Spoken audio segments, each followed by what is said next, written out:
Guys আসসালামু আলাইকুম। আমি আছি এক প্রজেক্টের ভিতরে, দেখতে পাচ্ছেন এখানে আমাদের প্রবাসী ভাইয়েরা খাওয়া দাওয়া করে। এই যে আরেক ভাই, সে হাই,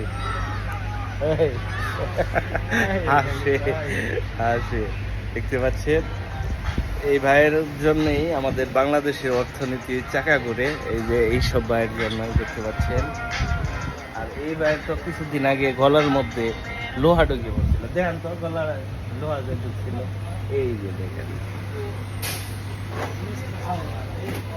এদের জন্যই আমাদের বাংলাদেশের দেশের অর্থনীতি চাকা করছে।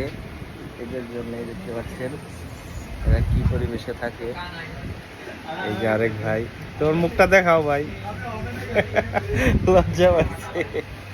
যাই হোক, এখন লাঞ্চ ব্রেক চলছে, আমিও লাঞ্চ এখানেই করলাম, কফি খাচ্ছি। সবাই ভালো থাকবে।